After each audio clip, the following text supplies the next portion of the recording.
Yeah, hello my people. How you guys doing? Chidi here in Toronto, Canada, and man, today we're starting on a very sad note. I'm sure a lot of you already heard the news, but we lost Kobe Bryant yesterday with his daughter. It's been a very very sad thing. You can imagine here in North America, every single person is talking about it. It's affecting everybody and everything. Why?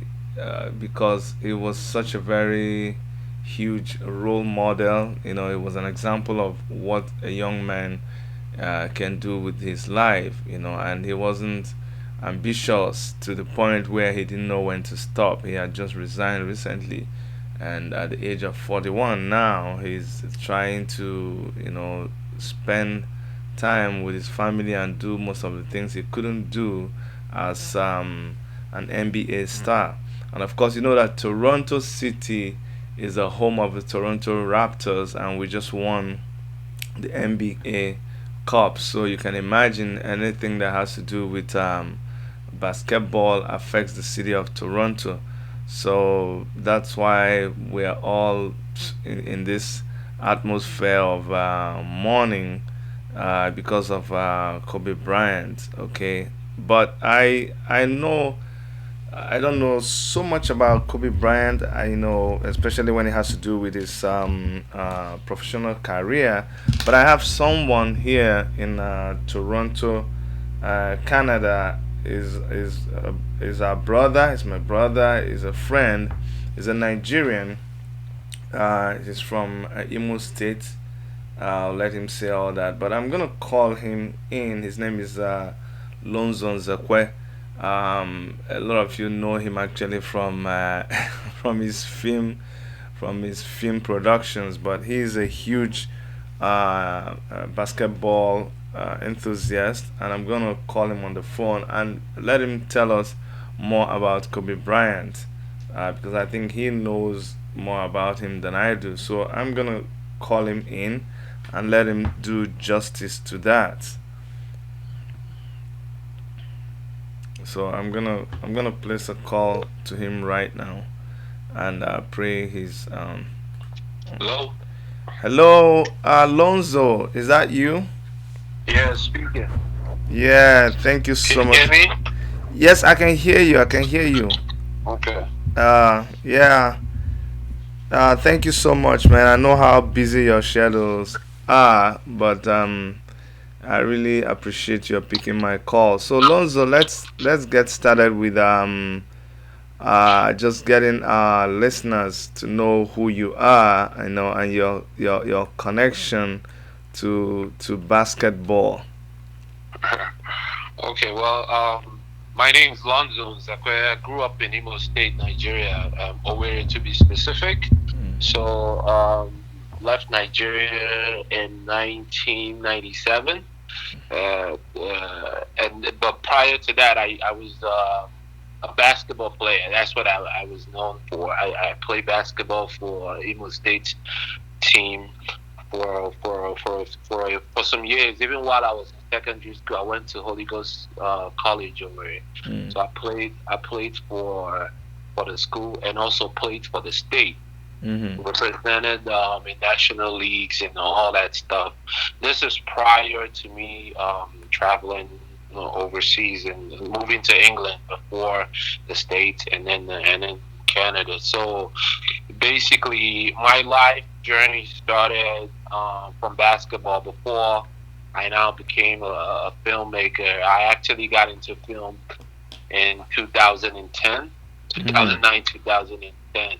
So prior to that, my life journey was basketball, basically. Oh, thank you, Lonzo. Now, tell me, how did the news about Kobe Bryant's death? How did it hit you yesterday? It was one of those surreal moments where when I first saw the news, I thought it was one of those fake news that you see online because I was actually I was kind of like, this is personal. I was kind of going through it because I recently lost my mother last year. Mm-hmm. So I was going through the burial flyers at the moment that I saw this Kobe Bryant thing. So I was kind of like reminiscing over the burial and everything, looking at the flyers and the pictures. And then I turned to Twitter and saw the news. I thought it was one of those fake news that you hear about celebrities and that Mm-hmm. somebody passed away. And then I kept scrolling down and seeing a whole bunch of people talking about it. So I did some further research and found out it was true. It was devastating. I'm still kind of, trying to get over the shock because it felt so close to home. It felt really close to home because it was like Kobe was somebody that when I was coming up, when I was playing basketball, it was somebody that I kind of like modeled my game, after trying to, you know, dream big like him, trying to play his type of games. When we score, like we shoot a fadeaway shot, we'll call it Kobe. So I think anybody that played basketball can understand when if I say basketball saved my life, I'm not like exaggerating because it was the only outlet that I had prior to living in Nigeria. It was the only thing that allowed me to kind of dream beyond the shores of Nigeria because I was like in my 20s, like early 20s when I left. Mm-hmm. So like there was no other way because we were actually playing to go get a scholarship in the States and play college basketball. That was our dream. And the people that we look up to are people like Kobe Bryant, who already made it to the league, even without going to college. So Mm-hmm. we always thought like, wow, if this guy can make it, I can make it. Even though I ended up not playing pro basketball, but it allowed me to see all the other possibilities out there that one can tap into and become successful in life. Because that's one of the things basketball teaches you. It's because it's a team sports, right? Mm-hmm. So it's not just like tennis or where you're just playing against one player. You at each time you have a coach on the outside and you have five players in the court, and you have to work with all five people in order for you to be successful in a game, in order for you to win a game. So the same strategy applies in all aspects of life, in business, in anything that you do, in your job, in work environment. You have to work with a team in order to be successful. And the first place I learned to work in a group with a set of people was on a basketball court. And I owe everything that I am today to basketball and my coach at that time. Yeah, a lot of people are saying, and then let's bring it home. They're saying, um, "Hey, bros, why are you guys just wasting your time talking about Kobe Bryant that you people don't even know, doesn't have any influence on your life? You just want to be what's this thing about Kobe Bryant? I beg, just leave the thing, John. Let's talk about our own issues. What do you have to say to that?" Well, see, I think I kind of touched on that aspect. Is like if you look like to me, Kobe Bryant is like it's beyond basketball. He's like one of the few people that you can look at and say, he's like known on a first name basis, right? Mm-hmm. So how many people can you say? Even a bunch of celebrities, you can't point out how many people you can say, oh, this guy is known but on a first name basis. Even Will Smith, even Michael Jordan is still known as okay. Well, Michael Jordan, you can call him Jordan, and everybody will know, right? So Mm-hmm. just he's in a very small, um, in a very small category of people that you can look at and say, okay, this guy is a brand on its own. He's an idea, right? So, Mm-hmm. and when you now take it off of basketball, right, you realize that he affected my life beyond basketball, because what I took from him, his work ethic, his relentlessness in like training and trying to be better. Mm. Like, you can apply that to anything, to a kid in Africa, playing.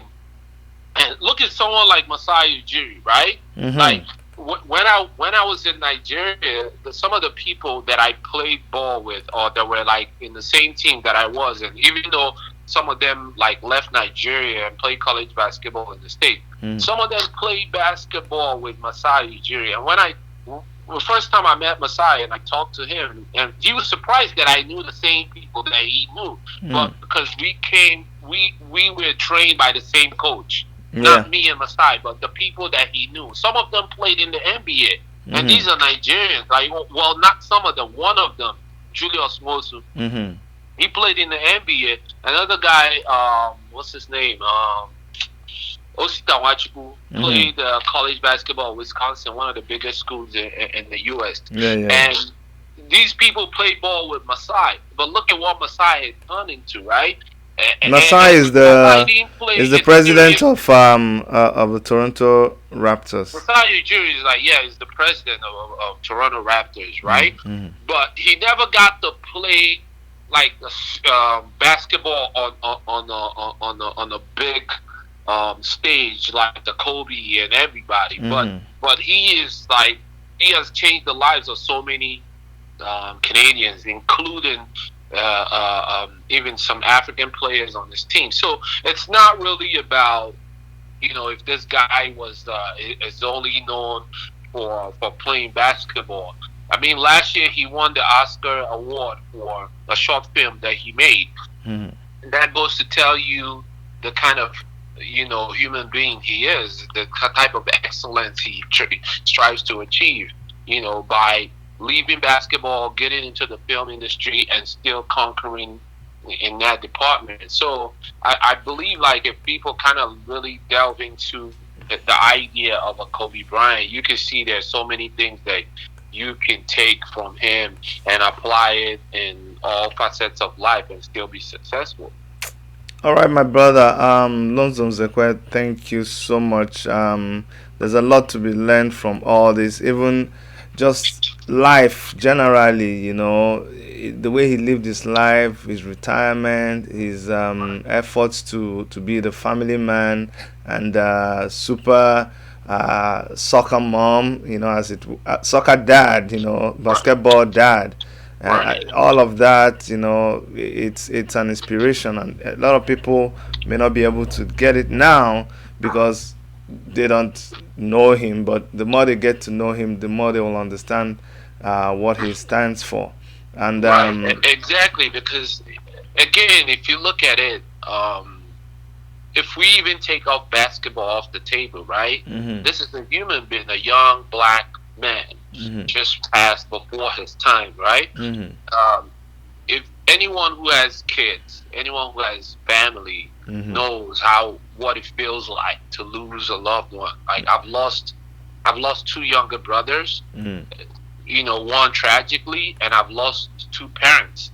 And I'm talking in the space of less than a decade, right? Mhm. So, when you lose someone, like, people that are affected by their lives are always gonna feel a certain way about it. And this is our only time to kind of remind ourselves that we're mortal. Like, we're like, this life is short. So even if you don't take anything away from it, you just know that you know maybe kind of help you understand that life is too short, and whatever you have to do, you try and do it now before it's too late, or whatever you want to aspire to touch, or whatever you're planning to do tomorrow. Try and do it today, because tomorrow is not promised.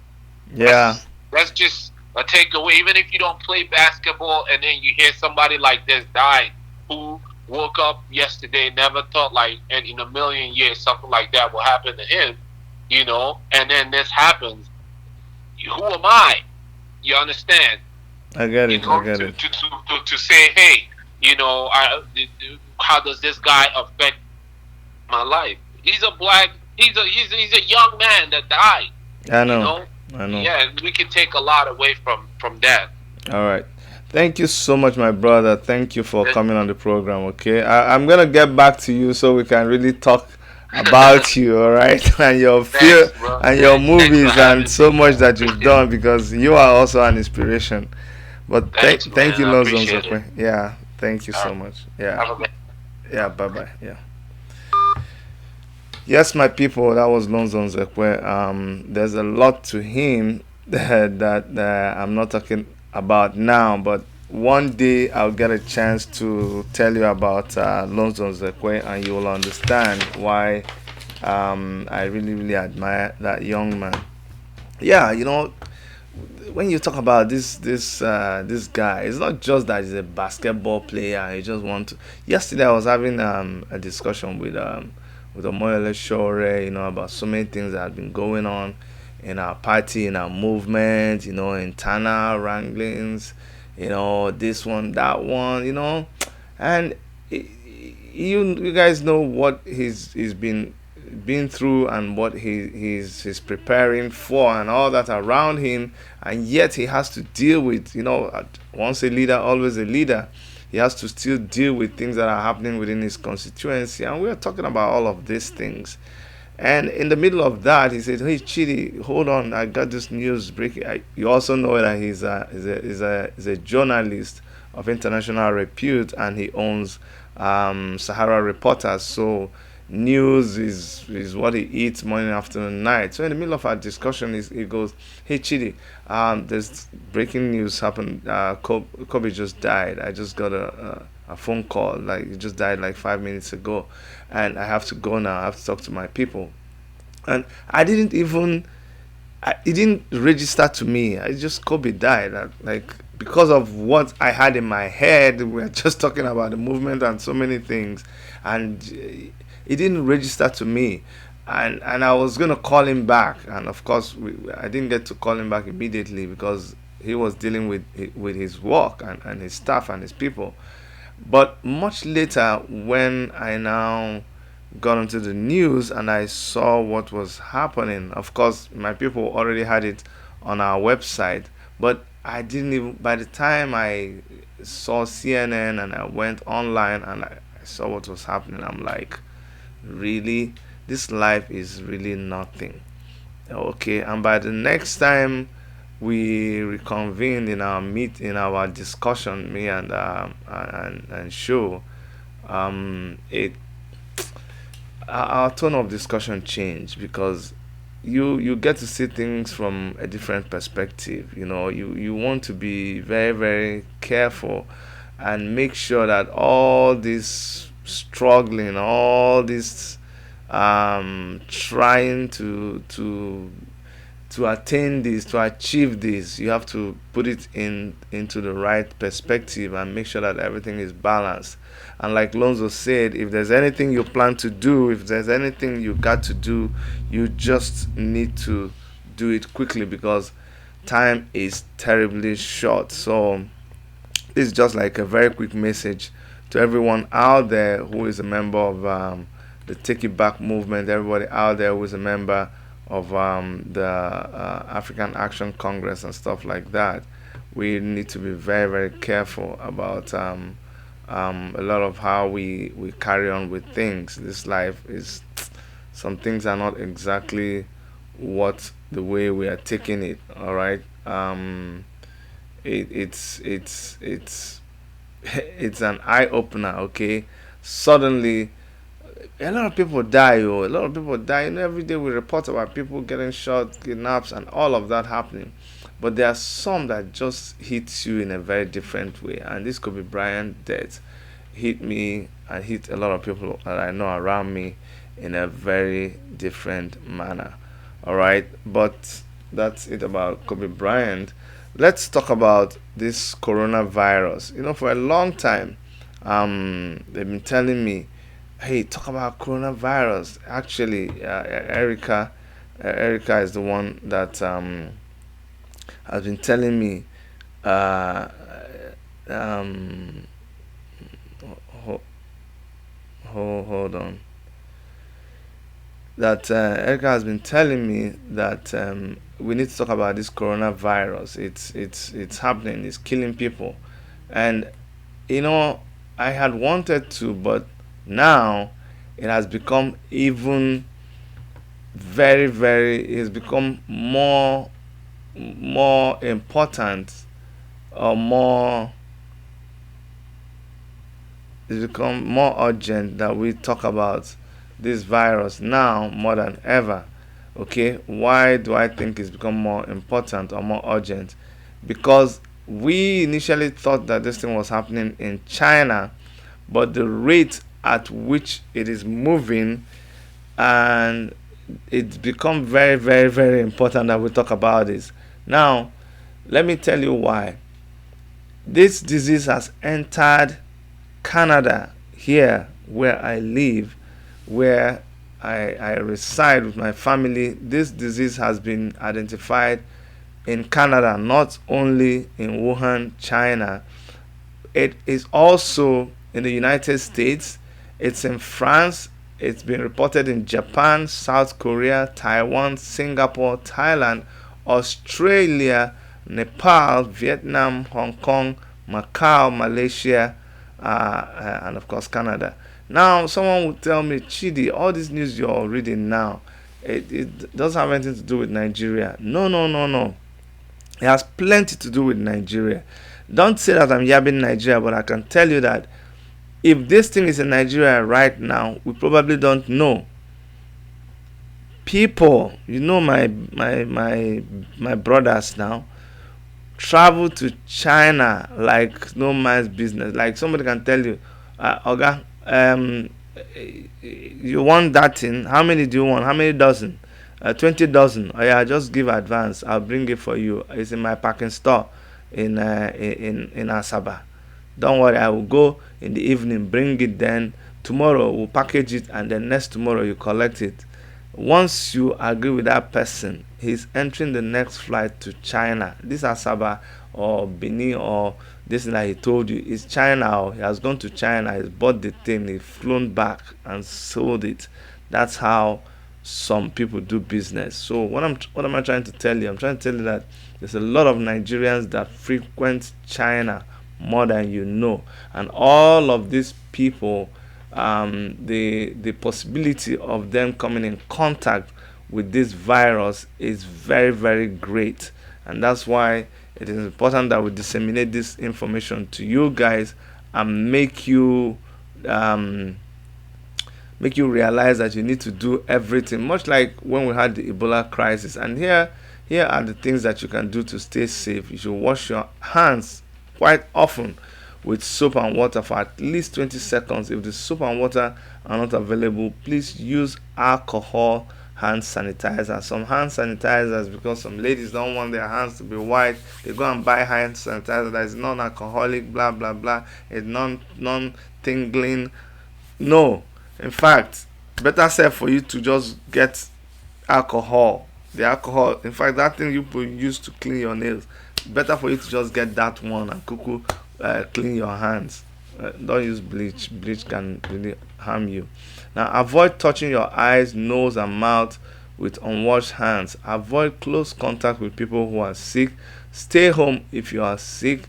When you cough or sneeze, cover your cough or sneeze with a tissue, then throw the tissue in the trash.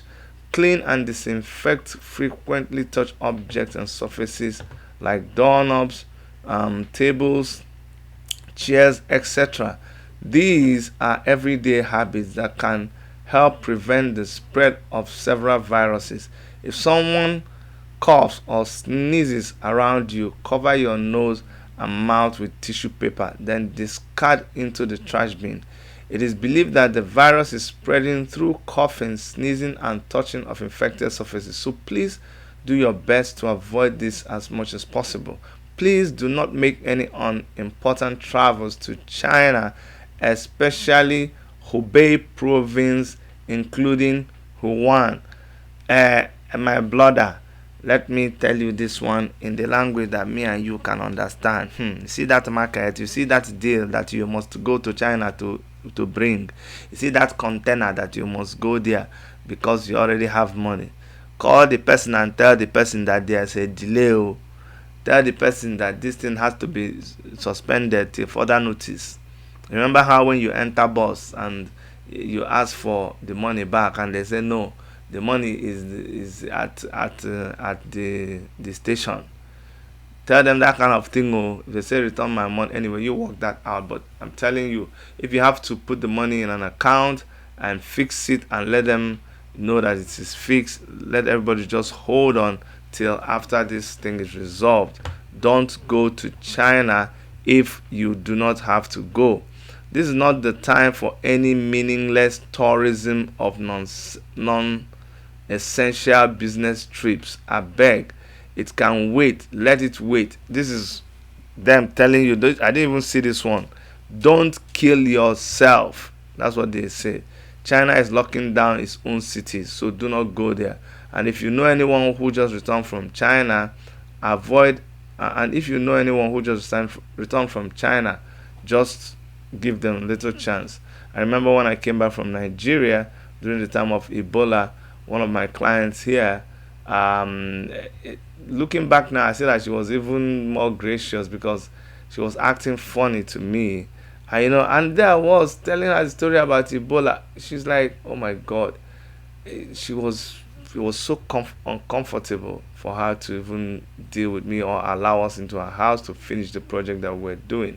It was much later that she had to come to me and apologize. She was actually crying. She said, Chidi, I'm sorry for the way I treated you, but I was so scared for my kids and all of that. And I said, well, it's okay. I didn't like it, but let's just forget about it and put it behind us. Now, avoid animals they bring from there, alive or dead. Avoid anything they brought from any seafood market or animal markets in China. Stay away from any animal products such as fish, seafood, or any uncooked meat. Hopefully, the Nigerian Transport Ministry starts aggressive screening at the airports and seaports to avoid any cases in the country. See that um, this Chinese virus is new to mankind. It has affected almost 1,500 people in 15 countries and killed about 45 people. Please be safe out there. This whole thing was prepared by Dr.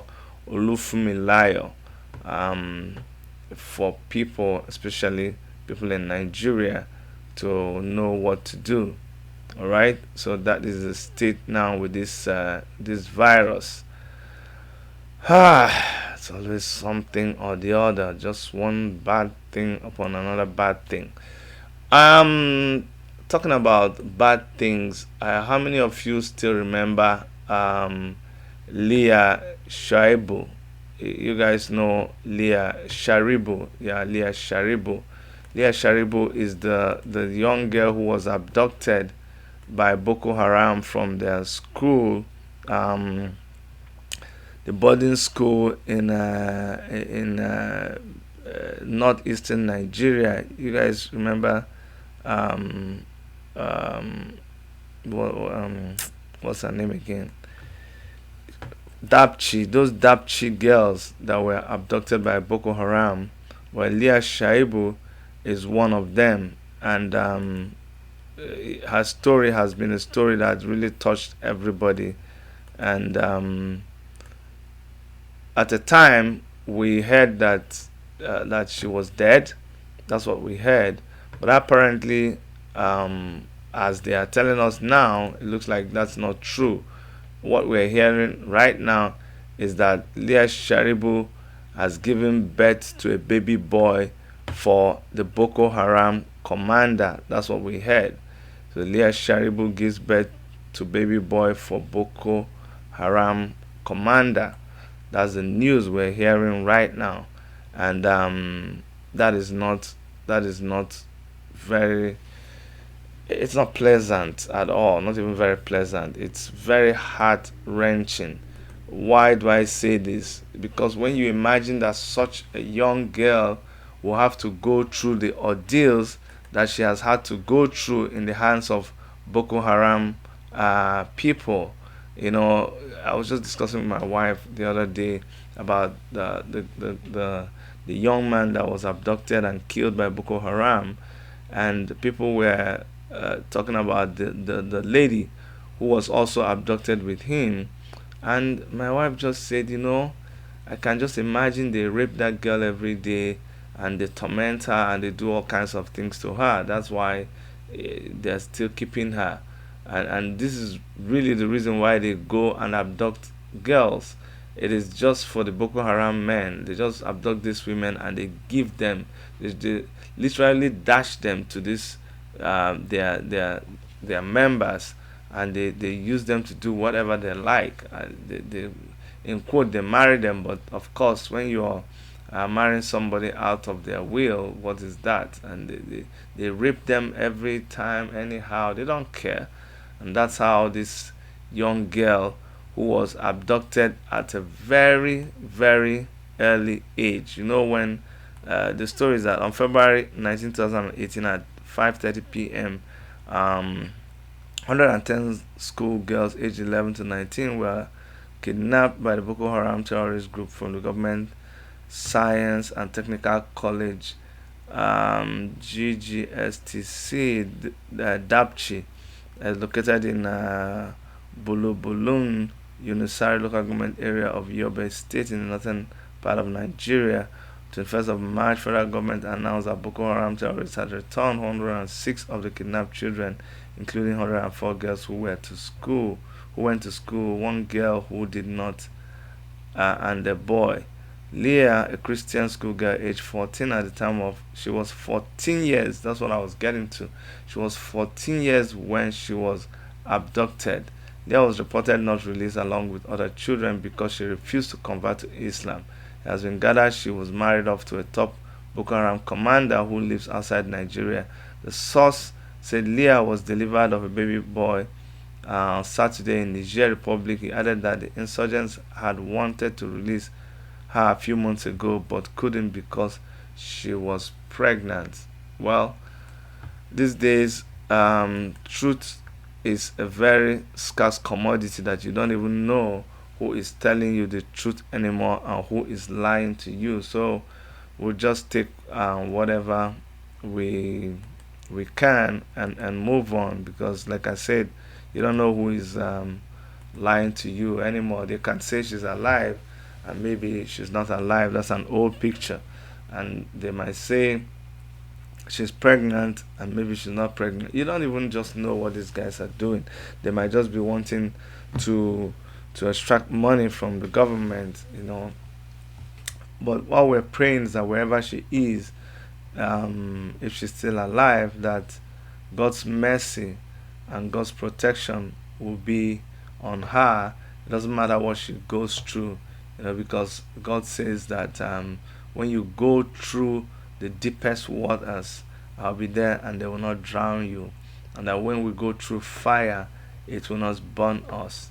And that's what we pray is the portion of Sharibu LIAH. So that's about LIAH Sharibu. I also want to touch on another news before we round up today. We all know about. Hold on, I'm going to show you guys something. Something really happened. I am Sandra. Remember the lady that stabbed her husband, and I have I have I have I have a video of her for you guys. I need to let you see this. This is Mariam Sanda. You guys remember that lady that hit her husband with an object during an argument, and the guy died. Yeah, she was given um, uh, uh, a death sentence. It's been a long time.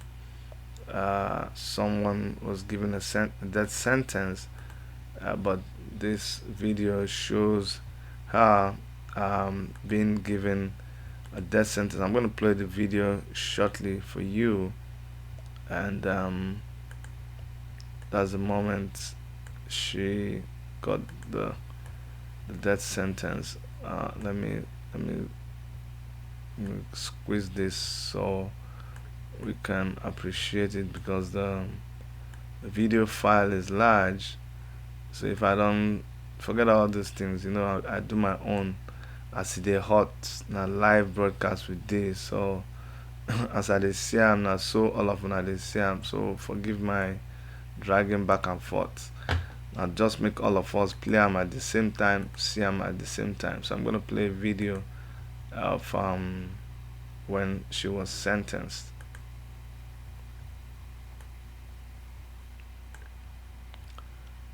Okay, here we go.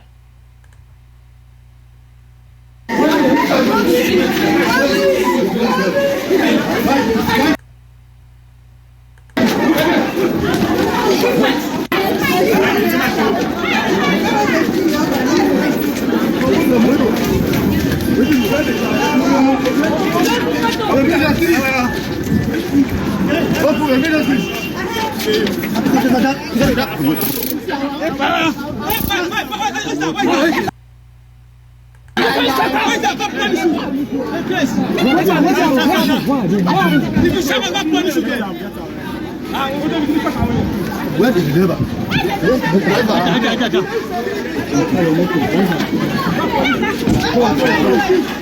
Everybody come out for the job. Move. Hey! That's all.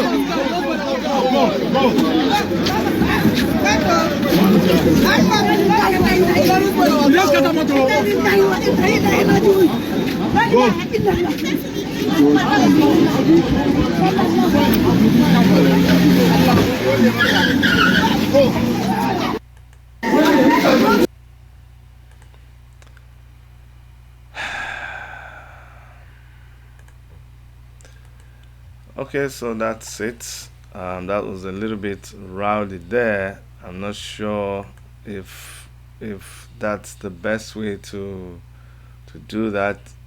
The person is already condemned, so all that drama there, no vazilousness.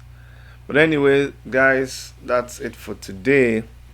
Just keep praying for yourselves. Keep praying that God really gives you the grace and the wisdom to know how to conduct your affairs, because man, anytime, any day, it can be your turn. They can call you up. Just live like you don't have tomorrow even, okay? Because tomorrow is not guaranteed. Nobody has guaranteed you tomorrow. All right, today it was Kobe, and then tomorrow it can be you, this young man that we all admire, that we all love and look up to. In the twinkle of an eye, he is no more, even with his daughter. This life, you just got to be very careful. So from all of us here in the Worship Media Studios in Toronto, this is Dr. Chidi, and on behalf of Dr. Erica, I really want to thank you guys for staying on, for all your support, for everything that you guys do, to help us keep coming back to you. All right, please go and take care of yourself. We love you guys. Bye bye.